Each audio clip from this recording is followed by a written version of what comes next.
प्रणाम जय जिनेन्द्र। Welcome to the 55th class of Tirthankar Charitra. और ये क्लास में हम नए तीर्थंकर चरित्र कुंतुनाथ भगवान का जीवन चरित्र हम प्रारंभ करेंगे। तो लेट्स स्टार्ट विथ मंगलाचरण।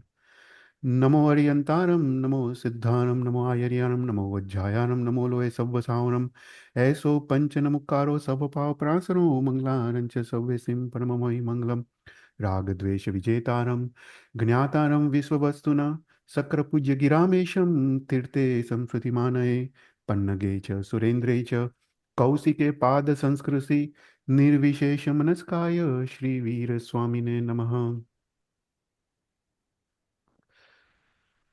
तो लास्ट टाइम हम पिछले 4 क्लास में हम एक टॉपिक के बारे में देख रहे थे। हम ये टॉपिक में हम आगे बढ़ते, तो हम एक विज्ञान के बारे में देख रहे थे कि जीव जब अपने मनन स्थान से उत्पत्ति स्थान की तरफ जाता है और उत्पत्ति स्थान तक पहुंचता है, उसके बाद क्या क्या प्रक्रिया होती है, उसके पीछे का तत्व क्या है, उसके पीछे का साइंस क्या है। तो उसमें काफ़ी सारे ग्रंथों का हमने समावेश किया है। तत्वार सूत्र है, कर्म ग्रंथ है, फिर उसके बाद दंडक है, आदि अनेक विषयों को लेके यहाँ पे हमने समावेश किया है। तो हम लास्ट लास्ट टाइम हम एक टॉपिक के बारे में देख रहे थे कि जीव जब अपने मनन स्थान से उत्पत्ति स्थान की तरफ जाता है, तो आयुष्य कर्म के हिसाब से उसके नाम कर्म की उसकी प्रकृति उदय में आती है। राइट, नाम कर्म एक अत्यंत महत्वपूर्ण कर्म है, स्पेशली जीव के गति के लिए। और उत्पत्ति स्थान में उसके कौन से कर्म उदय में आते हैं। right? तो हमने देखा कि 4 प्रकार का आयुष्य कर्म है: देवगति आयुष्य कर्म, नरक गति आयुष्य कर्म, तिर्यंच और नारक गति आयुष्य कर्म। right? और ये जो आयुष्य कर्म है, वो जो आयुष्य कर्म उदय पे आता है, उसके हिसाब से ही नाम कर्म की प्रकृतियां उदय में आती है। तो शास्त्र कहता है कि ये जो भी नाम कर्म है, जो भी प्रकृति है, टोटल 103 प्रकृति है, वो सभी सत्ता में है।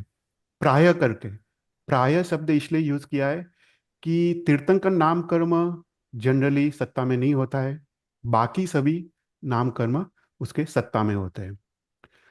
तो ये सभी अनंत काल के भव भ्रमण में ये सभी नाम कर्म की प्रकृतियां उसने बंद किया है, अर्थात वो सत्ता में है। पर जो भी आयुष्य कर्म उसने बांधा है, जो भी आयुष्य कर्म उदय में आता है, उसी प्रकार से उस प्रकार के नाम कर्म उदय में आते हैं। अगर कोई और नाम कर्म उदय में आता हो तो उसका प्रदेश उदय होता है, पर आयुष्य कर्म के हिसाब से ही नाम कर्म का विपाक उदय होता है। तो हमने लास्ट टाइम हमने नाम कर्म के बारे में देखा था। तो नाम कर्म क्या है पहले हमने समझा था, इसको हम ब्रीफली देख लेते। कि जैसे एक चित्रकार है, चित्रकार कोई पेंटिंग बनाता है, तो हर एक पेंटिंग अलग अलग होती है। उसी प्रकार से नाम कर्म जीव को एक इंडिविजुअल आइडेंटिटी, एक पहचान देता है। जैसे किसी को लंबा बनाता है, किसी को शॉर्ट बनाता है, किसी को रूपवान बनाता है, किसी को कदरूपा बनाता है। हर एक जीव का अंग उपांग जो है उसकी साइज अलग होती है, जो फेस होता है वो भी अलग होता है। तो ये सब क्यों होता है? तो बोलते हैं ये सब नाम कर्म के हिसाब से होता है। तो ये तो एक समझने के लिए है। पर जो नाम कर्म की जो शास्त्रीय डेफिनेशन है, जो कर्म ग्रंथ में दी है, वो ऐसी है कि जो जो पर्याय, देव गति का पर्याय, नरक गति का पर्याय, मनुष्य या तिर्यंच गति का पर्याय को भोगने के लिए जो कर्म जीव को दबाए, नमाए, उसको नाम कर्म कहते हैं। राइट, तो वो टेक्निकल डेफिनेशन है। तो हमने सबसे पहले पिंड प्रकृति के बारे में लास्ट टाइम देखा था। पिंड, पिंड मतलब समूह, जिसके भेद हो सकते हैं, प्रभेद हो सकते हैं, उसको पिंड कहते हैं। तो हमने लास्ट टाइम 14 प्रकार के पिंड प्रकृति को देखा, और उसके जो भेद है वो 3 प्रकार से भेद है: 75, 65 और 39। आज हम आगे देखेंगे, पर सबसे पहले हम पिंड प्रकृति के बारे में ब्रीफली रिवाइज कर लेते हैं। तो ये 14 प्रकार की पिंड प्रकृति है: गति, जाति, शरीर, उपांग, बंधन, संघाटन, संघयन, संस्थान, वर्ण, गंध, रस, स्पर्श, आनुपूर्वी और वियोग गति, ऐसा करके 14 प्रकार की पिंड प्रकृति है। मतलब ये 14 प्रकार की जो नाम कर्म है, उसके पेटा भेद, उसके प्रभेद हो सकते हैं। तो हमने देखा कि गति के 4, जाति के 5, ऐसा करके करके टोटल सब डिविजन्स के साथ 65 प्रकार की पिंड प्रकृति है। तो एक क्लासिफिकेशन में 65 है, अभी एक गर्गर्षि ऋषि करके आचार्य भगवंत हो गए, उसने जो बंधन नाम कर्म है, उन्होंने 5 के बदले 15 भेद दिखाए। उस अपेक्षा से 75 क्लासिफिकेशंस प्रभेद होते हैं पिंड प्रकृति के। फिर दूसरी अपेक्षा से ऐसा है कि जो शरीर नाम कर्म है, वो 5 प्रकार के शरीर नाम कर्म है, उसमें बंधन और संघाटन जो जो जो 5 5 के भेद है, उसको शरीर में ही इंक्लूड कर दिया है। तो उसमें 10 कम हो गए। फिर उसके बाद जो वर्ण गंध रस और स्पर्श है, उसको फर्दर क्लासिफाई नहीं किया है। तो वर्ण एक, गंध एक, रस एक और स्पर्श एक, तो ऐसा करके एक एक एक एक, एक क्लासिफाई किया है। तो अगर उस प्रकार से हम उसका डिविजन्स हम सोचे तो 26 कम हो जाती है, तो टोटल उसके भेद 39 होते हैं। राइट। तो पिंड प्रकृति एक अपेक्षा से 39 है, एक अपेक्षा से 65 है और एक अपेक्षा से 75 है। तो ब्रीफली देख लेते हैं। तो पहला हमने देखा गति नाम कर्म। गति मतलब क्या? गति मतलब शास्त्रीय डेफिनेशन मतलब गम मतलब गमन करना। तो जिस प्रकार का आयुष्य कर्म बांधा है, उस प्रकार का गति नाम कर्म उदय में आता है। तो हमने लास्ट टाइम देखा था कि ये जो गति नाम कर्म है, वो जीव को एक डायरेक्शन देता है, उत्पत्ति स्थान की तरफ एक डायरेक्शन देता है, वो गति नाम कर्म है। तो अगर नरक गति आयुष्य कर्म बांधा हो, तो नरक गति नाम कर्म उदय में आता है, and so on and so fourth. फिर सेकंड प्रकार का देखा कि जाति नाम कर्म। जाति मतलब एक इंद्रिय, बे इंद्रिय, तेन्द्रिय, चौंद्रिय और पंचेंद्रिय जाति। तो अगेन जिस प्रकार का आयुष्य कर्म बाधा हो, अगर देव नारक का मनुष्य का आयुष्य गति बाधा हो, जो पंचेंद्रिय जाति नाम कर्म उदय में आता है। अगर तिर्यंच का आयुष्य बांधा हो, तो एक इंद्रिय से लेके पंचेंद्रिय को भी प्रकार का जाति नाम कर्म उदय में आ सकता है। तो ये जाति नाम कर्म क्या है? तो यहाँ पे कहते हैं जाति मतलब समान चैतन्य की प्राप्ति, जिससे हम एक समान शब्द व्यवहार कर सकते हैं। जैसे हम कह सकते हैं कि ये तेन्द्रिय है, ये चौरिंद्रिय है, ये पंचेंद्रिय है। ये जो समान शब्द व्यवहार कर सकते हैं, उसको जाति कहते हैं। तो जाति मतलब, यहाँ पे लिखा है कि जाति मतलब इंद्रिय की प्राप्ति नहीं। जो जैसे एक इंद्रिय है तो स्पर्शेंद्रिय की प्राप्ति नहीं, क्योंकि स्पर्शेंद्रिय की प्राप्ति तो अंगोपांग नाम कर्म से होता है। पर जाति मतलब समान चैतन्य की प्राप्ति। मतलब एक इंद्रिय जीव है, वो सभी एक इंद्रिय जीव की अगर चैतन्य देख लो तो समान होता है, पर बे इंद्रिय से अवश्य कम होता है। अगर बे इंद्रिय ले लो तो सभी बे इंद्रिय का चैतन्य ऑलमोस्ट सिमिलर होता है, पर अवश्य वो ते इंद्रिय से कम होता है। तो उस अपेक्षा से कहा है कि जाति नाम कर्म। राइट। फिर उसके बाद हमने देखा थर्ड पिन प्रकृति है, वो शरीर नाम कर्म। तो शरीर किसको कहते हैं? जो नाश होने वाला स्वभाव हो उसको शरीर कहते हैं। जिसमें वृद्धि हानि, पुद्गलों का चय उपचय हो, उसको शरीर कहते हैं। उस अपेक्षा से आत्मा प्रदेश का भी विस्तार होता है और संकोच होता है, उसको शरीर कहते हैं। तो शरीर हमने देखा था 5 प्रकार के होते हैं: औदारिक, वैक्रिय, आहारक, कार्मण और तेजस। तो जिस प्रकार का आयुष्य बांधा हो, उस प्रकार का शरीर नामकर्म उदय में आता है। अगर तिर्यंच और मनुष्य का बांधा हो, तो औदारिक शरीर नामकर्म उदय में आता है। उसके साथ साथ कार्बन और तेजस तो उदय में होता ही है। अगर देवगति नरक गति का बांधा हो, तो वैक्रिय नामकर्म उदय में आता है, साथ साथ में कार्बन और तेजस भी उदय में आता है। तो हमने देखा था कि मैक्सिमम जो शरीर नामकर्म में एक साथ उदय में आ सकते हैं वो 4 है।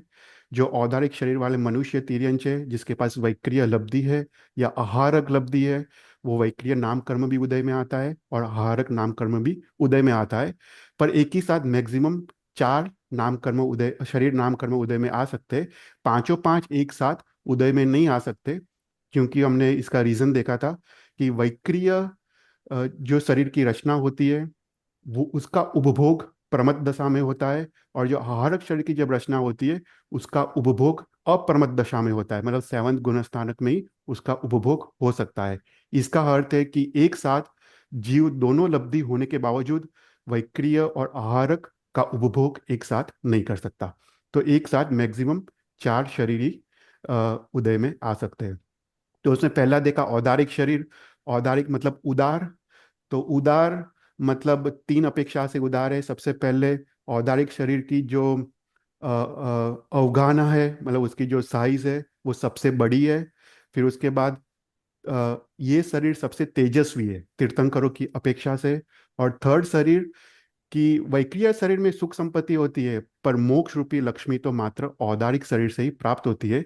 इसलिए सबसे उदार शरीर है वो, उसको औदारिक शरीर कहा गया है। फिर दूसरा वैक्रिय शरीर हमने देखा कि वैक्रिय शरीर देवनारक को होता है, तिर्यंच और मनुष्य को भी लब्धि प्रत्यय ये शरीर हो सकता है। तो ये शरीर जो छोटा बड़ा हो सकता है, दृश्य अदृश्य हो सकता है, हल्का हैवी आदि हो सकता है, उसको वैक्रिय शरीर कहते हैं। तो वैक्रिय शरीर की जो जिसके पास लब्धि है वो अपने से अलग एक उत्तर वैक्रिय शरीर बना सकता है। तो देव नारक तो स्वभाव से भव प्रत्यय बनाते हैं, पर मनुष्य तिर्यंच भी लब्धि प्रत्यय से ये शरीर की रचना कर सकते हैं। फिर हारक शरीर के बारे में देखा कि ओनली चौथ पूर्व महात्मा, उसमें भी सभी चौथ पूर्व नहीं, जो चौथ पूर्व महात्मा के पास आहारक लब्धि है वही हारक शरीर की रचना करते हैं। वो एक हाथ रूप दिव्य शरीर बनाता है जो स्फटिक जैसा सुंदर होता है, और वो भगवान के पास भगवान की रुद्धि देखने के लिए, भगवान का समोसरण देखने के लिए, या कोई सूक्ष्म उसको संदेह हो उसके निवारण के लिए, या कोई बड़ा जीव दया या शासन का काम के लिए ये आहारक शब्द की रचना करते हैं। What blueberries do to your love handles? Are smoothies a good option? They are probably one of the biggest poisons. Okay, तो हमने देखा जो आहारक शरीर है उसका जो जगन्य और उत्कृष्ट काल है, दोनों अंतर्मुहूर्त है, राइट। पर पूरे भव चक्र में, एक भव में ये आहारक शरीर वो मैक्सिमम कोई भी जीव 2 बार बना सकता है, पर पूरे भव चक्र में मैक्सिमम 4 बार ही कोई भी जीव ये आहारक शरीर की रचना कर सकता है। फिर उसके बाद तेजस शरीर तो हमने काफ़ी डिटेल में देखा था। अपना जो हीट एनर्जी है, जो मेटाबॉलिज्म आदि करता है, वो तेजस शरीर है। और कार्मण शरीर मतलब आत्मा के साथ कर्म का संयोग, राइट, का बंधन, उसको कार्मण शरीर कहते हैं। तो जिस प्रकार का आयुष्य कर्म उदय में आता है उस प्रकार का शरीर नाम कर्म उदय में आता है। फिर फोर्थ पिन प्रकृति देखा था, अंगोपांग नाम कर्म। जो अंगोपांग की रचना होती है, राइट, उसको अंगोपांग नाम कर्म से होती है। तो हमने देखा था कि इसमें 3 टर्म्स है, अंग है, उपांग है और अंगोपांग है। तो मुख्य 8 अंग है, उसमें 2 हाथ, 2 पग, पीठ, मस्तक, छाती और उदर, ऐसा करके मुख्य 8 अंग है। उसके उसके पेटा अव्यय, फॉर एग्जाम्पल अगर हाथ ले ले तो एल्बो से फिंगर से उसको उपांग कहते हैं। पग ले ले तो नी से टो से उसको उपांग कहते हैं। मस्तक ले ले तो आंख कान नाक आदि उसको उपांग कहते हैं। और उपांग के भी पेटा अव्यय उसको अंगोपांग कहते हैं। जैसे फिंगर्स के नेल्स, हाथ की रेखा है, राइट, आइस के भ्रमण, तो वो सब अंगोपांग कहते हैं। तो जिस नाम कर्म के उदय से जीव को ये सब प्राप्त होता है, राइट, कितनी बार कोई जीव को एक ही हाथ मिलता है, कभी 3 हाथ मिलते हैं, वो सब क्यों? क्योंकि अंगोपांग नाम कर्म के उदय से उसको प्राप्त होते हैं। तो ये 3 प्रकार के कर्म हैं, औदारिक अंगोपांग, वैक्रिय अंगोपांग और आहारक अंगोपांग। कार्मण और तेजस में तो अंगोपांग होते नहीं है। फिर उसके बाद हमने देखा बंधन नाम कर्म। देखो, बंधन नाम कर्म एक एक साइंस है कि जो भी जीव जब पैदा होता है उत्पत्ति स्थान में, तो आहार ग्रहण करता है, आहार ग्रहण करके वो शरीर और इंद्रिय आदि की रचना करता है, राइट। अगर औदारिक शरीर है तो 7 धातु की रचना करता है, उसमें हाड़का, मांस, रुधिर, मसल्स, वो सब को कार्टिलेजेस, वो सब की रचना करता है। तो अभी बंधन नाम कर्म क्या करता है कि पुराने जो पुद्गल है जिसका परिणमन हुआ है, और अभी जो नए ग्रहण किए हुए पुद्गल है उसका जो परिणमन हो रहा है, उसको एक में करना, उसको संबंध करना, राइट। जैसे पुराने शरीर उसका हाड़का की रचना हुई है, अभी जो नए हम आहार ग्रहण करते हैं उससे जो हाड़का के पुद्गल की रचना होती है, तो वो सेपरेट नहीं रहते। वो हाड़का के पुद्गल, जो पुराने जो हाड़का के पुद्गल है उसमें एक में हो जाते हैं। तो ये गुंदर का काम करता है, गम का काम करता है। तो ये बंधन नाम कर्म है। तो 5 प्रकार के बंधन नाम कर्म, औदारिक, वैक्रिय, आहारक, तेजस और कार्मण। जिस प्रकार का आयुष्य कर्म उदय में होता है उस प्रकार का बंधन नाम कर्म उदय में होता है। फिर हमने देखा कि गर्गर्षि ऋषि ने बोला है कि बंधन नाम कर्म तो 15 प्रकार के होते हैं। तो वो भी अपेक्षा से सही है, क्योंकि औदारिक औदारिक का तो बंधन होता है, पर औदारिक तेजस का भी होता है, औदारिक कार्मण का भी होता है।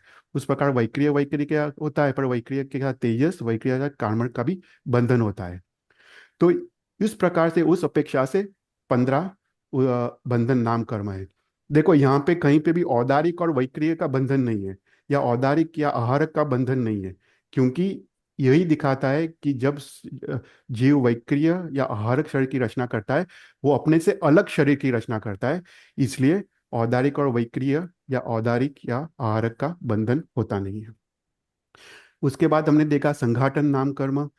संघाटन नाम कर्म क्या करता है कि ठीक है, शरीर नाम कर्म, अंगोपांग नाम कर्म से जीव पुद्गलों को ग्रहण करके अंगोपांग शरीर आदि की रचना करता है। पर संघाटन नाम कर्म कितने पुद्गल का जत्था लेना है, तो वो जो साइज है, परिमित जो ग्रहण करने की जो साइज है, योग्यता है, वो संघातन नाम कर्म है। फॉर एग्जाम्पल, अगर हाथी को हाथी का शरीर बनाना है तो ज्यादा पुद्गल ग्रहण करने पड़ते हैं। कीड़ी को छोटा शरीर बनाना है तो कम पुद्गल ग्रहण करते हैं। तो ये कौन डिसाइड करता है? ये संघाटन नाम कर्म। वो डिसाइड करता है कि कितना पुद्गल का जत्था, द क्वांटिटी, द साइज, कितना ग्रहण करना है, वो संघाटन नाम कर्म है। राइट, तो वो भी 5 प्रकार के: औदारिक, वैक्रिय, हारक, तेजस और कार्बन। फिर उसके बाद हमने देखा संघयन नाम कर्म। संघयन नाम कर्म मतलब शरीर की मजबूताई, शरीर की शक्ति, वो हाड़का की रचना से डिसाइड होती है। तो 6 प्रकार का संघयन है: वज्र ऋषभ, ऋषभ नारज, नारज, अर्धनारज, कलिका और सेवर्त। दो त्रिसष्टी सला का पुरुष है, जो युगलिक मनुष्य है, जो चरम शरीरी है, सबको वज्र ऋषभ नारज होता है। अभी इस काल में पंचम आरा में सभी जीव को सेवार्थ संगयन है। तो इसको हमने लास्ट टाइम देखा था कि ये डिफरेंट डिफरेंट हाड़के की रचना। फिर उसके बाद संस्थान नाम कर्म। संस्थान नाम कर्म मतलब शरीर की आकृति।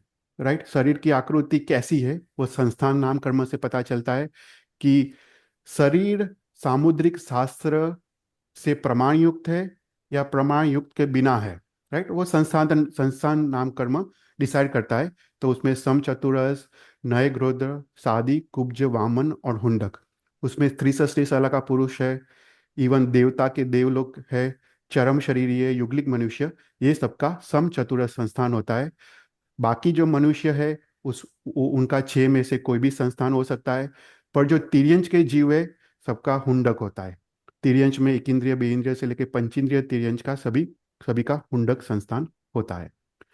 हमने लास्ट टाइम डिटेल में देखा था कि समचतुरस मतलब क्या है, न्याय ग्रोद्र मतलब क्या, ये सब हमने लास्ट टाइम डिटेल में देखा था।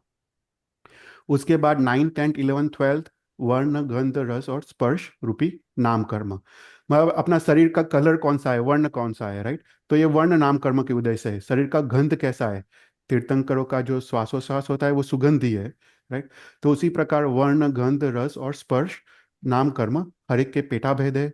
वो जो वर्ण है वो 5 प्रकार के हैं, फिर गंध है 2 प्रकार के हैं, वो फिर जो रस है वो 5 प्रकार के हैं, और जो स्पर्श है वो 8 प्रकार के हैं। राइट, तो ऐसे करके शास्त्र में वर्ण, गंध, रस और स्पर्श नाम कर्म का यहाँ पे उल्लेख किया है। उसमें अशुभ और शुभ ऐसे करके 2 में क्लासिफाई किया है। फिर उसके बाद आनुपूर्वी नाम कर्म। ये अगेन एक इम्पॉर्टेंट नाम कर्म है। वो एक जगह से दूसरे जगह उत्पत्ति स्थान में जाने के लिए। तो हमने देखा था कि जो गति नाम कर्म है वो डायरेक्शन देता है, पर वो डायरेक्शन में पहुंचने के लिए जीव को जो टर्न्स लेना पड़ता है, वक्रता। राइट, हमने देखा था रुजु गति और वक्र गति। तो कभी कभी जीव को एक टर्न लेना पड़ता है, 2 टर्न, 3 टर्न या 4 वक्रता उसको लेनी पड़ती है। तो वो वक्रता कौन कराता है? तो ये आनुपूर्वी नाम कर्म उसको टर्न्स या वक्रता कराता है। तो नरकानुपूर्वी नाम कर्म तिर्याचु और मनुष्य, और देवानुपूर्वी नाम कर्म, ऐसे करके 4 उसके भेद है। और लास्ट पिंड प्रकृति में देखा वो है वियोग गति नाम कर्म। मतलब जीव की चाल कैसी है, जीव की चाल सुंदर है या अशुभ है। राइट, तो हाथी, बरद या हंस की चाल उसको सुंदर चाल कहते हैं, और गधेड़े, पाड़ा की चाल उसको अशुभ गति कहते हैं। तो उस प्रकार से 14th पिंड प्रकृति के बारे में हमने देखा था।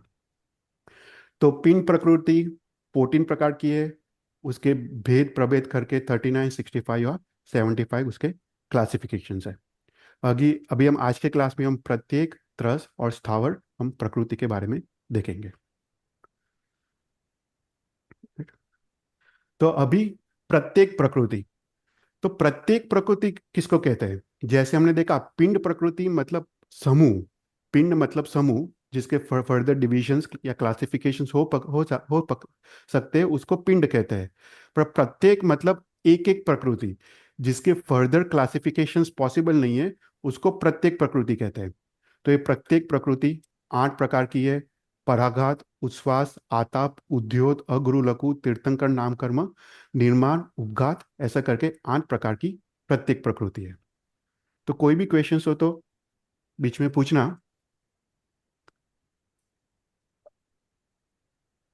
तो सबसे पहले प्रत्येक प्रकृति है पराघात नाम कर्म। तो ये पराघात नाम कर्म क्या है? तो पराघात नाम कर्म से जीव तेजस्वी बनता है, ओजस्वी बनता है, या प्रभावशाली या प्रतापी बनता है।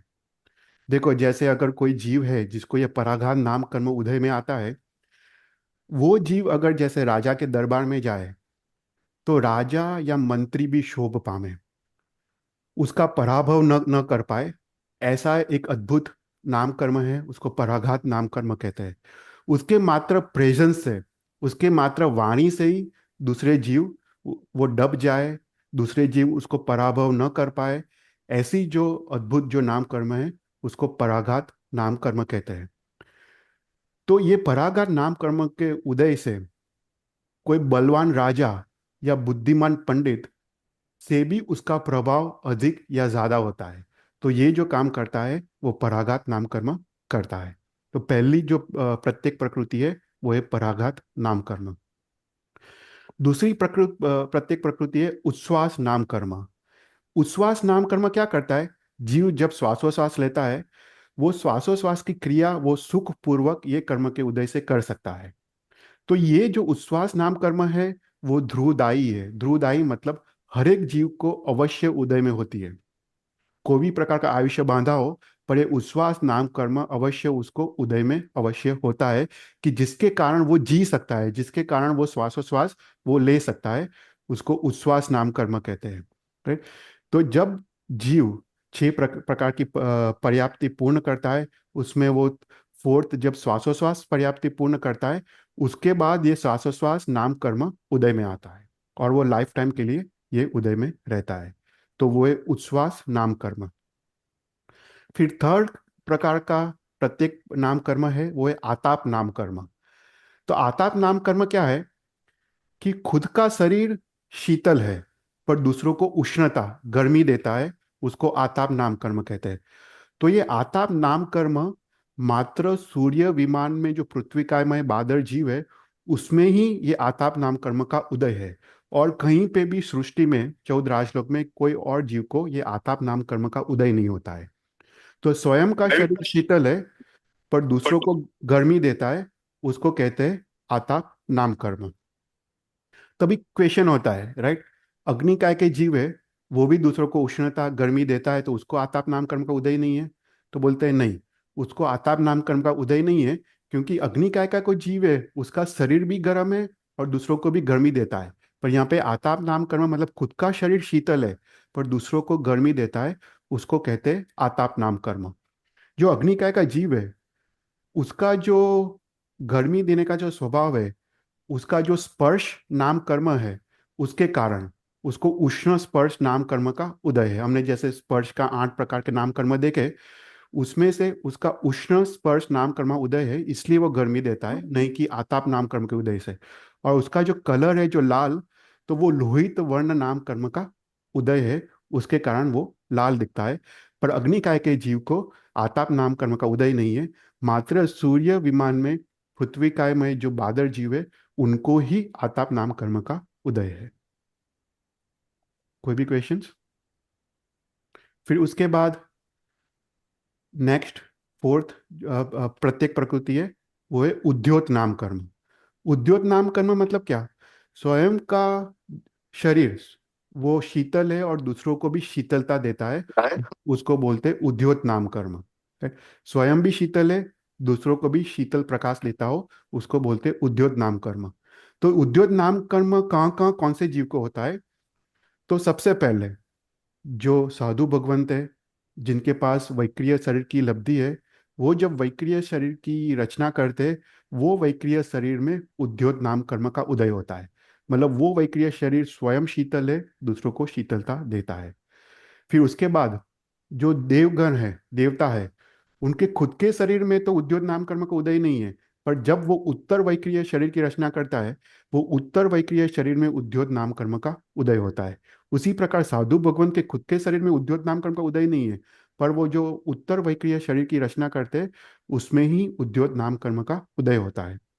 उसी प्रकार सूर्य के अलावा अन्य जो भी ज्योतिष है, ग्रह, चंद्र, नक्षत्र, तारा, ये सभी में जो पृथ्वीकायमय जीव है, वो सबको उद्योत नाम कर्म का उदय है, एक्सेप्ट फॉर सूर्य। उसके बाद जो पृथ्वी में जो रत्न है, मणि, नीलम, पन्ना आदि, जो रत्न में भी उद्योत नाम कर्म का उदय है। फिर उसके बाद शास्त्र कहता है कि अमुक प्रकार की वनस्पति, उसमें भी उद्योत नाम कर्म का उदय होता है। तो ऐसे अनेक जीवों में ये उद्योत नाम कर्म का उदय है। तो इसको थोड़ा डिटेल में समझाया है कि सबसे पहले साधु भगवान को खुद के शरीर में उद्योत नाम कर्म का उदय नहीं है, पर वैक्रिय शरीर की रचना करे, उसमें उद्योत नाम कर्म का उदय है। ये उद्योत नाम कर्म का उदय कब प्रारंभ होता है? कि बोलते हैं कि थर्ड पर्याप्ति पूर्ण होने के बाद वैक्रिय शरीर में उद्योत नाम कर्म का उदय होता है। तो ये सिर्फ साधु भगवत के लिए ही पॉसिबल है, तो श्रावक के लिए नहीं है। कोई श्रावक के पास अगर वैक्रिय लब्धि है, वो वैक्रिय शरीर की रचना करे, तो वो वैक्रिय शरीर में उद्योत नाम कर्म का उदय नहीं है। पर ओनली अगर साधु भगवंत वैक्रिय शरीर की रचना करे, तो वो वैक्रिय शरीर में उद्योत नाम कर्म का उदय है। पर श्रावक, जैसे अंबट श्रावक की बात आती है, वो अपने उसके पास वैक्रिय लब्धि है, वो वैक्रिय शरीर की रचना करता है, पर उसमें उद्योत नाम कर्म का उदय संभव नहीं है। उसी प्रकार देवता खुद के शरीर में उद्योत नाम कर्म का उदय नहीं है, पर जब उत्तर वैक्रिय शरीर की रचना करते हैं, उसमें उसको उद्योत नाम कर्म का उदय तीन पर्याप्ति के बाद उसको शुरू होता है। फिर नारकी, सभी नारकी जीवों के पास उत्तर वैक्रिय शरीर की लब्धि होती है, पर नारकी के मूल शरीर या उत्तर वैक्रिय शरीर में, दोनों में उद्योत नाम कर्म का उदय नहीं है। फिर तिर्यंचों में कहा है, एक इंद्रिय से लेकर पंचेंद्रिय, पांचों पांच प्रकार के तिर्यंच में उद्योत नाम कर्म का उदय संभव है, पॉसिबल है। राइट। तो ऐसा करके यहाँ पे उद्योत नाम कर्म के बारे में डिटेल में शास्त्र में समझाया है। फिर उसके बाद नेक्स्ट प्रत्येक प्रकृति है, प्रत्येक नाम कर्म है, वो है अगुरु लघु नाम कर्म। तो अगुरु लघु नाम कर्म क्या करता है कि ये अगेन ध्रुवदायी है, मतलब सभी जीव को अवश्य उदय में होता है। तो इससे जीव को अपना शरीर नहीं हल्का लगता है, नहीं हैवी लगता है। जैसे हाथी को अपना शरीर हैवी नहीं लगता है, वो अपना शरीर का वजन को वहन कर सकता है। कीड़ी है, उसका अपना शरीर हल्का नहीं लगता है, वो अपना शरीर का वजन को वहन कर पाती है। उसी प्रकार वायुकाय के जीव या तेवकाय के जीव, उनको भी अपना शरीर हल्का नहीं लगता है, पर उसको प्रमाण युक्त लगता है। उसका कारण है अगुरु लघु नाम कर्म, ये ध्रुवदायी है, सबको अवश्य उदय में होता है। फॉर एग्जाम्पल, कोई मनुष्य है, मनुष्य बहुत खा रहा है, अगर वो उसका वजन बढ़ गया, राइट, अगर उसका वजन बढ़ गया पर उसके खुद के आत्मा को वो शरीर का जो वेट है, उसको उसको ज्यादा या कम नहीं लगता है, उसको अवश्य उठने बैठने में तकलीफ होती है। वो तो उसको असातावेदनीय कर्म का उदय है। पर उसको खुद को अपना जो शरीर है, उसका वेट इंक्रीज हुआ है, पर फिर भी उसको अपना शरीर का वजन वहन करने में उसको उसको तकलीफ नहीं होती है, उसको नहीं हैवी लगता है, नहीं हल्का लगता है। तो ये है अगुरु लघु नाम कर्म के उदय से। फिर नेक्स्ट जो सबसे उत्कृष्ट जो कर्म है 103 नाम कर्म में से, वो है तीर्थंकर नाम कर्म। तीर्थंकर नाम कर्म पूर्वज के तीसरे भव में उसका बंध होता है, जब वो विष स्थानक तप की आराधना करता है और भाव से सभी जीव करो शासन रसी की भावना करता है, तो ये तीर्थंकर नाम कर्म जीव निकाचित करता है। ये तीर्थंकर नाम कर्म जब जीव निकाचित करता है, उसके बाद एक अंतर मुहूर्त में ही उसका उदय शुरू हो जाता है। ओके, ये याद रखना है। पूर्व के तीसरे भाव में ये तीर्थंकर नाम कर्म का बंद होने के बाद अंतर मुहूर्त में उदय शुरू हो जाता है, पर ये उदय प्रदेश उदय है। ओके, उदय शुरू होता है पर उसका फल नहीं मिलता है, क्योंकि वो प्रदेश उदय है। पर तीर्थंकर नाम कर्म का विपाक उदय, वो तो केवल ज्ञान प्राप्त होने के बाद ही उसका विपाक उदय शुरू होता है।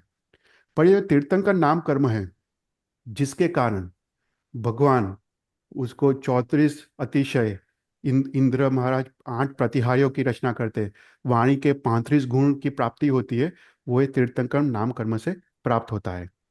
तो ये तीर्थंकर नाम कर्म केवल ज्ञान के बाद जब उदय में आता है, उसका उसका विपाक उदय शुरू होता है। और उसके बाद वो तीर्थ की स्थापना करते, चतुर्विध संघ की स्थापना करते, मोक्ष मार्ग का प्रारंभ करते और अनंत जीव मोक्ष में जाते हैं। और भगवान जब उपदेश देते हैं, वो प्रक्रिया से ही ये कर्म का क्षय होता है। भगवान को जब तक तीर्थंकर नाम कर्म है तब तक वो मोक्ष में नहीं जा सकते। तो भगवान को अवश्य तीर्थ की स्थापना करनी पड़ती है, अवश्य उपदेश देना पड़ता है। इसके कारण ही ये कर्म का भोग हो सकता है और ये कर्म क्षय हो सकता है। तो ऐसा जो उत्कृष्ट जो कर्म है वो तीर्थंकर नाम कर्म। तो यहाँ पे तीर्थंकर नाम कर्म एक बार जब बंद हुआ पूर्व के तीसरे भाव से, राइट, तो ये बंद कंटिन्यूस चालू रहता है। वो कब तक चालू रहता है? अंतिम भाव में शपक श्रेणी, जब एक गुणस्थान, जब तीर्थंकर का जीव आता है शपक श्रेणी में, तब तक ये तीर्थंकर नाम कर्म का बंध वो कंटिन्यूअस आत्मा करते जाता है। उसका बंध है, प्रदेशोदय भी है, विपाकोदय नहीं है। विपाकोदय तो केवल ज्ञान प्राप्त होने के बाद ही विपाकोदय शुरू होता है। तो यहाँ पे थोड़ा डिटेल में समझाया है कि कोई जीव है, जैसे कृष्ण, श्री कृष्ण, उसने तीर्थंकर नाम कर्म तो बांधा है, पर उसने नरक का आयुष्य पहले से बांधा है। तो वो जीव अवश्य नरक में जाता है। तो उस समय जीव जब नरक में जाता है, उसके अंतर्मुहूर्त पहले और नरक में उत्पन्न होने के बाद अंतर्मुहूर्त, एक एक अंतर्मुहूर्त तक, एक अंतर्मुहूर्त बाद में, उस समय तीर्थंकर नाम कर्म का बंध नहीं होता है, क्योंकि वो जीव मिथ्यात्व दशा में होता है। ये समझते हैं कि पहले अगर तीर्थंकर ने, जीव ने तीर्थंकर नाम कर्म के बंध पूर्व नरक का आयुष्य बांध लिया है, तो वह नरक में तो अवश्य जाएगा श्री कृष्ण जैसा। तो उस समय मरने से एक अंतर्मुहूर्त पहले और मरने के एक अंतर्मुहूर्त बाद तक उसका दशा मिथ्यात्व दशा है, और उसके कारण वो तीर्थंकर नाम कर्म का बंध नहीं करता। पर अगर वो नरक में ना जाए, अगर वो देवलोक में जाए, तो कंटिन्यूअस उसको तीर्थंकर नाम कर्म का बंध उसका चालू का चालू रहता है। तो जब जीव तीर्थंकर नाम कर्म का बंध करता है, उसके साथ साथ अनेक नाम कर्म का बंध करता है। सौभाग्य नाम कर्म, सुस्वर नाम कर्म, आदेय नाम कर्म, यश नाम कर्म आदि तीव्र रस वाली प्रकृतियों को वो साथ में बंद करता है। इससे क्या होता है कि पूर्व के तीसरे भाव से ही जो तीर्थंकर के जीव है, उनका जो आदर है, जो सौभाग्य है, यश है, वहां से ही उसका शुरू हो जाता है। और जब तीर्थंकर के अंतिम भाव में जब भगवान का जन्म होता है, तो देवता गण आते हैं। देवता भगवान को लेके मेरू पर्वत में जाके अभिषेक करते हैं। वो सब क्यों होता है? तीर्थंकर नाम कर्म के वजह से नहीं, क्योंकि उसका विपाक उदय तो केवल ज्ञान के बाद होने वाला है। पर जो सौभाग्य, सुस्वर, आदि और यश नाम कर्म जो उन्हें बांधे हैं तीर्थंकर नाम कर्म के साथ, उसके कारण भगवान को आदर, भगवान को सम्मान और भगवान को ये सब की प्राप्ति होती है। कोई क्वेश्चंस? उसके बाद नेक्स्ट है निर्माण नाम कर्म, सेवंथ। तो निर्माण नाम कर्म क्या करता है? देखो, हमने देखा अंगोपांग जो नाम कर्म है, वो अंगोपांग की रचना करता है, हाथ पांव जो भी है अंगोपांग की रचना करता है। पर जो निर्माण नाम कर्म है, वो ये अंगोपांग को उचित जगह पे स्थापित करता है। देखो, हमारे हाथ हाथ के जगह पे है, हमारे पाँव पाँव पे जगह पे है। ऐसा नहीं है कि हाथ और पाँव इंटरचेंज हो गए। तो ये निर्माण का नाम कर्म है, वो ध्रुवदायी है, सभी जीव को अवश्य उदय में होता है। उसके कारण जो अंगोपांग है, वो उचित जगह पे वो उसकी गोठवण होती है, राइट। कोई क्वेश्चन पूछे कि ठीक है, कभी कभी देखा है कि एक पाँव मिसिंग है या अंगोपांग में खामी है, तो वो निर्माण नाम कर्म के उदय से नहीं है, वो उपघात जो नेक्स्ट नाम कर्म है उसके उदय से है। पर निर्माण नाम कर्म तो अवश्य सभी जीव को उदय में अवश्य होता होता है, जिसके कारण अंग उपांग वो सभी उचित स्थल पे वो कनेक्टेड होते हैं। और लास्ट जो प्रत्येक नाम कर्म है, वो है उपघात नाम कर्म, जिसके कारण जीव को शरीर में विकृति पैदा होती है, अंगोपांग का दुख होता है, अंगोपांग अस्त अस्त व्यस्त होते हैं। वो है उपघात नाम कर्म, ये अत्यंत अशुभ नाम कर्म है, उसको बोलते हैं उपघात नाम कर्म। तो उपघात नाम कर्म से क्या होता है? जैसे किसी को 3 पाँव होते, किसी को 1 पाँव होता है, राइट, ये विकृति है। किसी को 6 उंगलियां होती है, किसी को 4 उंगली होती है, राइट, ये सब उपघात नाम कर्म है। और बोलते हैं कि इवन जो जीव सुसाइड करता है, आत्महत्या करता है, वो उपघात नाम कर्म के उदय से होती है। क्योंकि क्या होता है, उसको अपने शरीर से ही दुख प्राप्त होता है। जिसको अपने शरीर से दुख प्राप्त हो वो उपघात नाम कर्म का उदय है। जैसे कोई ब्रिज से जंप कर ले, गले में फांसा डाल दे, वाटर में सुसाइड करे ड्राउन होके, या फायर में अग्नि में कूद जाए, तो क्या होता है, शरीर से ही उसको दुख होता है। तो वो उपघात नाम कर्म का उदय है। तो ऐसा करके 8 प्रत्येक नाम कर्म समझाया।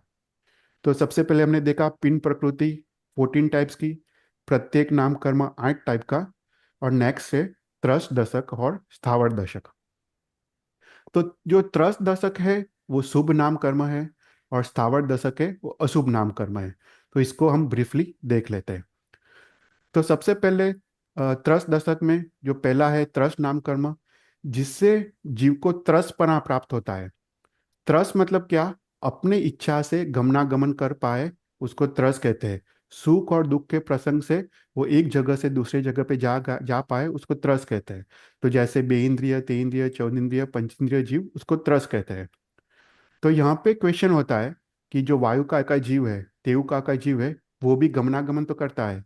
तेयु का जीव है, अग्नि का जीव, जब फायर लगता है तो एक झाड़ से दूसरे जाओ झाड़ वो गमनागमन करता है। तो बोलते बात तो सही है, पर वो अपने इच्छा से गमनागमन नहीं करता है। जब सुख या दुख का प्रसंग आता है, उस इच्छा से वो गमनागमन नहीं करता है, वो तो स्वाभाविक रूप से गमनागमन करता है। इसलिए जो वायु या तेयु का जीव है, उसको वायु या तेयु का जीव है, उसको गति त्रस करके कर्म ग्रंथ में नाम लिया है। वो लब्धि त्रस नहीं है, मैं उसको त्रस का लब्धि नहीं है, पर वो गति त्रस है। वो इच्छा के बिना ही गमनागमन करता है। तो बेइंद्रिय, तेइंद्रिय, चौनिंद्रिय, पंचेंद्रिय, वो त्रस नाम कर्म का उदय है। और सभी जो एक इंद्रिय जीव है, वो स्थावर नाम कर्म का उदय है। तो स्थावर नाम कर्म मतलब क्या, कि सुख दुख की प्राप्ति के बावजूद वो एक जगह से दूसरी जगह वो गमनागमन न कर पाए, उसको स्थावर नाम कर्म कहते हैं। तो सभी एक इंद्रिय के जीव, उसको स्थावर नाम कर्म का उदय होता है। कोई भी क्वेश्चंस? फिर दूसरे त्रस दशक और स्थावर दशक में है बादर नाम कर्म, और उसके ऑपोजिट सूक्ष्म नाम कर्म। तो बादर नाम कर्म मतलब हम जो जीव को अपनी आंखों से या कोई इंस्ट्रूमेंट से देख पाए, उसको बादर कहते हैं। असंख्य जीव का शरीर इकट्ठा हो और हम देख पाए, जैसे पोटैटो है, वो बादर निगोद के जीव है, राइट। तो उसको बादर नाम कर्म कहते हैं कि हम वो जीव को हम देख पाए। और सूक्ष्म नाम कर्म मतलब कोई भी इंस्ट्रूमेंट द्वारा, कोई भी अपने आंखों द्वारा वो जीव को देख ना पाए। तो ये सूक्ष्म नाम कर्म पृथ्वीकाय, अपकाय, तेवकाय, वायकाय, वनस्पतिकाय सबको होता है। तो सूक्ष्म पृथ्वीकाय, सूक्ष्म अपकाय, सूक्ष्म तेवकाय, सूक्ष्म वायकाय और सूक्ष्म वनस्पतिकाय जो निगोद के जीव है, वो उसको सूक्ष्म नाम कर्म का उदय होता है। फिर उसके बाद है पर्याप्त और अपर्याप्त। हमने इसके पर्याप्ति के बारे में काफी डिटेल में देखा था। पर ये नाम कर्म के उदय से है। जो जीव अपनी सभी योग्य पर्याप्ति पूर्ण कर ले, उसको पर्याप्त नाम कर्म कहते हैं या लब्धि पर्याप्त कहते हैं। और जो जीव अपने पर्याप्ति के पूर्ण किए बिना ही पहले उसका मरण होता है, उसको अपर्याप्त कहते हैं। ओके। तो पर्याप्त और अपर्याप्त नाम कर्म। फिर उसके बाद नेक्स्ट है साधारण और प्रत्येक। प्रत्येक मतलब एक शरीर में एक जीव, उसको प्रत्येक नाम कर्म कहते हैं। तो इसमें वनस्पति काय के अलावा सभी जीव प्रत्येक है, पृथ्वी काय, अपकाय, तेवकाय, वावकाय। और वनस्पति काय में दोनों है, प्रत्येक है और साधारण है। और बेइंद्रिय से लेके पंचेंद्रिय सभी प्रत्येक है, मतलब अपना खुद का शरीर है, इंडिविजुअल शरीर है, उसको प्रत्येक कहते हैं। साधारण में मात्र साधारण वनस्पति काय के जीव है, जो निगोद के जीव है, वो साधारण है। मतलब एक बॉडी में अनंत जीव एक बॉडी को शेयर करे, उसको साधारण कहते हैं। फिर उसके बाद स्थिर और अस्थिर नाम कर्म। तो ये स्थिर और अस्थिर नाम कर्म है, वो ना ही शुभ है ना ही अशुभ है, राइट। पर उसको स्थिर को त्रस दशक में कंसिडर किया है, अस्थिर को स्थावर दशक में कंसिडर किया है। पर टेक्निकली वो नाइदर शुभ है नाइदर अशुभ है। तो स्थिर नाम कर्म क्या करता है, कि अपने शरीर में जो हाड़ के दांत जो है, उसकी जो स्थिरता है उसको प्रदान करता है, राइट। अपने शरीर में जैसे हाड़का है, वो हाड़का नीचे नहीं आ जाता है, जहाँ पे है वहाँ पे ही रहता है। अपने जो दांत है, हम मुंह को ओपन करते हैं तो दांत नीचे नहीं गिर जाते, राइट। वो क्यों होता है, वो स्थिर नाम कर्म का उदय है। अस्थिर नाम कर्म है, अपनी जो जीभ है, अपनी आंखें हैं, पापन है, वो कंटिन्यूअस हिलती रहती है, वो अस्थिर नाम कर्म का उदय है। तो जीव को स्थिर नाम कर्म और अस्थिर नाम कर्म का उदय अवश्य होता ही है। वो ध्रुवदायी है, मतलब अवश्य दोनों नाम कर्म का उदय एक साथ अवश्य चालू रहता है। फिर उसके बाद शुभ नाम कर्म और अशुभ नाम कर्म। नाम ये भी ध्रुवदायी है, जीव को दोनों शुभ और अशुभ नाम कर्म उदय में होते हैं। ये क्या है, अपने नाभि से ऊपर के अवयव को शुभ कंसिडर करते हैं, खेत कंसिडर करते हैं, वो शुभ नाम कर्म है। और जो नेवल के नीचे के जो अवयव है उसको अशुभ कंसिडर करते हैं, वो अशुभ नाम कर्म का उदय है। कि जैसे हम किसी के मस्तक पे हाथ रखते हैं तो किसी को खुशी होती है क्योंकि हाथ शुभ कहलाता है। पर अगर किसी के मस्तक पे हम पाँव रखें तो किसी को खुशी नहीं होती है, रोष होता है, क्योंकि पांव वो अशुभ नाम कर्म है। तो अगेन ये ध्रुवदायी है। नाभि के ऊपर के अवयव को शुभ कंसिडर करते हैं, नाभि के नीचे के अवयव को अशुभ कंसिडर करते हैं। फिर वो है सौभाग्य और दुर्भाग्य नाम कर्म। कोई ऐसा जीव है, वो किसी पे उपकार ना करे फिर भी सबको प्रिय लगे, सबको वहाला लगे, वो सौभाग्य नाम कर्म का उदय है। पर कोई ऐसा जीव है, दूसरों को कितना भी हेल्प करे, कितना भी मदद करे, उपकार करे, फिर भी लोगों को अप्रिय लगे। जैसे गधेड़ा है, गधेड़ा कितना भी मेहनत करे, कितना भी उपकार करे, फिर भी उसको गाली ही पड़ती है, तो गधेड़ा को दुर्भाग्य नाम कर्म का उदय है। राइट। तो सौभाग्य वो शुभ कर्म है त्रस दशक में, और दुर्भाग्य वो स्थावर दशक में है। फिर सुस्वर और दुस्वर नाम कर्म। तो सुस्वर नाम कर्म क्या है, जिसको अपनी वाणी की मधुरता प्राप्त होती है। कोई अच्छा सिंगर है तो उसको सुस्वर नाम कर्म का उदय है। पर जिसकी वाणी में कठोरता है, सुनने में अप्रिय लगे, उसको दुस्वर नाम कर्म का उदय है। जैसे कोयल है, उसको सुस्वर नाम कर्म का उदय है, और जो कौवा है उसको दुस्वर नाम कर्म का उदय है। फिर आदे और अनादे नाम कर्म। आदे नाम कर्म से जीव कुछ भी अयुक्त वचन बोले फिर भी लोग उसको प्रमाण करें, उसके वचन को लोग माने, वो आदेव नाम कर्म है। जब वो जीव अपने सामने आता है तो लोग खड़े होके उसको वंदन करें, हाथ जोड़ के अंजलिबद्ध प्रणाम करें, वो आदे नाम कर्म का उदय है। और अनादे नाम कर्म मतलब, अगर जीव युक्ति युक्त बोले, हितकारी वचन बोले, फिर भी कोई उसको मान्य न रखे, वो हाथ जोड़ के विनंती करे तो भी कोई सुनने के लिए तैयार नहीं है, वो अनादे नाम कर्म का उदय है। फिर उसके बाद है, लास्ट है यश कीर्ति नाम कर्म का उदय और अपयश कीर्ति नाम कर्म का उदय। तो यश नाम कर्म का उदय है, तो अपने तप, शौर्य, पराक्रम, त्याग आदि से उसकी ख्याति चारों ओर, चारों दिशा में फैले, वो यश नाम कर्म का उदय है। और अपयश नाम कर्म का उदय मतलब, वो कुछ भी करे, कितना भी तप त्याग आदि करे, फिर भी उसको कोई भी प्रशंसा प्राप्त न हो, उसको अपयश नाम कर्म का उदय कहते हैं। तो यहाँ से सबसे ज्यादा यश नाम कर्म का उदय किसको है, वो सकम सूत्र में आता है महायश। कहते हैं पार्श्वनाथ भगवान का जो यश नाम कर्मा है वो पराकाष्ठा का था, इसलिए पार्श्वनाथ भगवान की ख्याति अभी भी, तुम देखो कोई भी देरासर में मोस्टली पार्श्वनाथ भगवान विराजमान होते हैं, क्योंकि उनका यश नाम कर्म पराकाष्ठा का था। तो ऐसे करके हमने नाम कर्म के बारे में देखा। 14 पिन प्रकृति, 8 प्रत्येक प्रकृति, 10 त्रस दशक जो शुभ है, और 10 स्थावर दशक उसको अशुभ कहते हैं। तो ऐसे करके नाम कर्म के बारे में देखा। इसके बाद एक और टॉपिक ब्रीफली है गोत्र कर्म, क्योंकि वो भी नाम कर्म के साथ वो कनेक्टेड है। जीव जब उत्पत्ति स्थान में पहुंचता है तो उसको आइधर उच्च गोत्र मिलता है या नीच गोत्र मिलता है। तो अगर किसी को उत्तम जाति, कुल, बर, रूप, तप आदि, ऐश्वर्य आदि की प्राप्ति हो, वो उच्च गोत्र नाम कर्म है। या किसी को हीन जाति, हीन कुल, बर, रूप आदि मिलता हो, उसको नीच गोत्र की कर्म की प्राप्ति है। तो यहाँ पे क्वेश्चन मैं पूछता हूँ कि उच्च गोत्र नाम कर्म हम कैसे बांध सकते हैं। किसी को आ, कोई एक्सप्लेनेशन है कि हमको अगर उच्च गोत्र नाम कर्म हमको बांधना हो, उसके सबसे बेस्ट, सबसे सरल उपाय क्या है उच्च गोत्र नाम कर्म बांधने का। तो शास्त्र कहता है गुरु वंदन।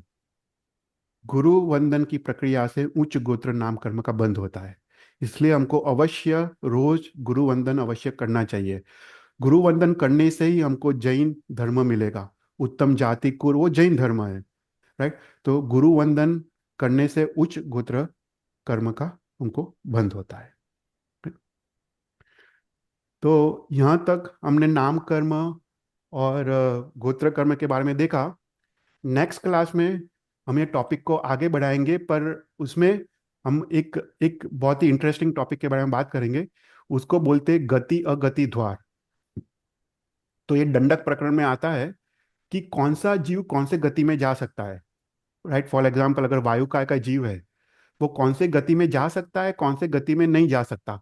उसी प्रकार जो सभी प्रकार के जीव है, वो कौन से गति में जा सकते, कौन से गति में नहीं जा सकते, और कौन से गति से आ सकते, कौन से गति से नहीं आ सकते, उसको बोलते हैं गति अगति द्वार।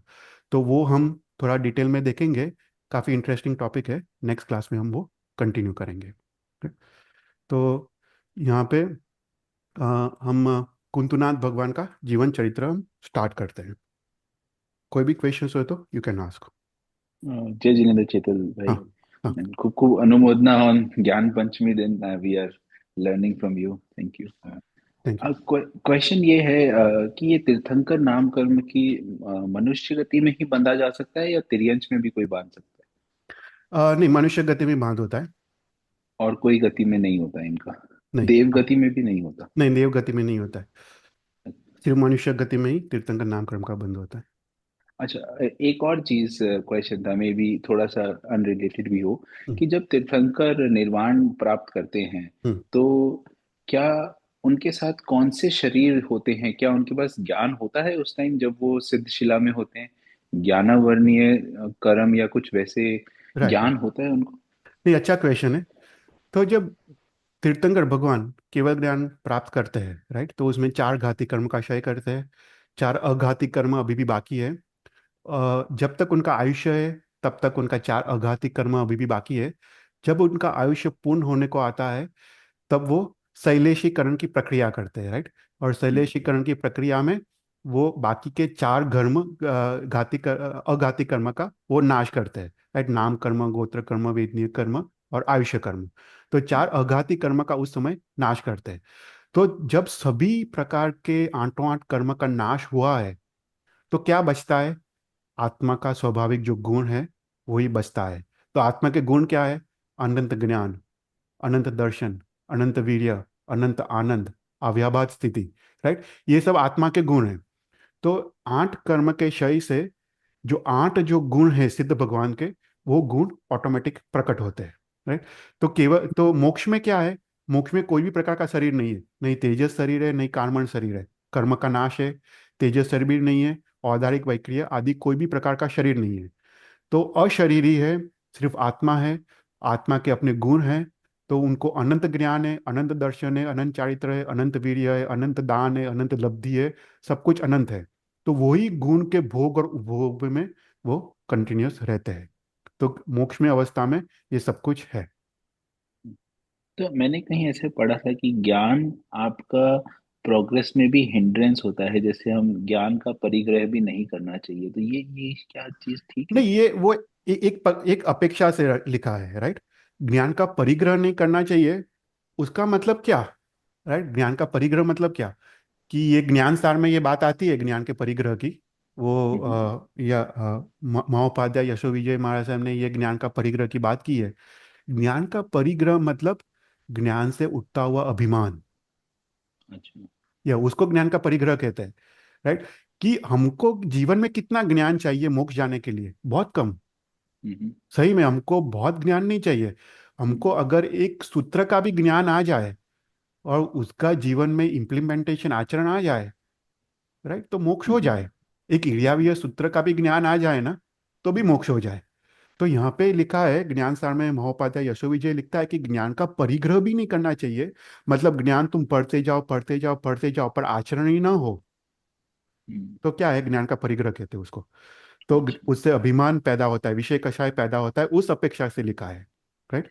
कि हमको ओके। मोक्ष जाने के लिए तो हमको ज्ञान की परिणति सम्यक होनी चाहिए। ज्ञान आवश्यक नहीं है, ज्ञान की परिणति जो सम्यक रूप से होती है वो आवश्यक है, राइट। ज्ञान तो हम कितना सारा ज्ञान लेते हैं, राइट। हम टीवी में भी ज्ञान इंफॉर्मेशन मिलती है, हम बुक्स भी पढ़ते हैं, इंजीनियरिंग भी पढ़ते हैं, मेडिकल पढ़ते हैं, सभी ज्ञान हम लेते हैं। हम्म। पर ये ज्ञान खुद मिथ्या या सम्यक तो नहीं है। वो ज्ञान का परिग्रह है। राइट, क्योंकि हम्म। ज्ञान खुद मिथ्यात्व या सम्यक्त्व ज्ञान नहीं होता है। पर ज्ञान की परिणति मिथ्या या सम्यक्त्व होती है। मतलब वो ज्ञान को ज्ञान, ये ज्ञान फॉर एग्जाम्पल, कोई तुमको बोले कि रात्रि भोजन करना चाहिए, तो वो ज्ञान का भी सम्यक परिणति पॉसिबल है। कि तुम सोचो कि ये गलत लिखा है, तो वो सम्यक परिणाम हुआ। हम्म। ज्ञान तो ज्ञान है, ज्ञान की परिणति सम्यक होनी चाहिए। तो ज्ञान का परिग्रह मतलब सिर्फ कोरा ज्ञान, अच्छा। परिणति बिना का ज्ञान। आत्मा में उसकी परिणति हो तभी उसको, आत्मा के गुण उससे प्रकट होते हैं और दोष का नाश होता है। तो उस अपेक्षा से बात की है। Thank you. Thank you. हाँ, थैंक यू। ये अच्छा क्वेश्चन था। तो विल स्टार्ट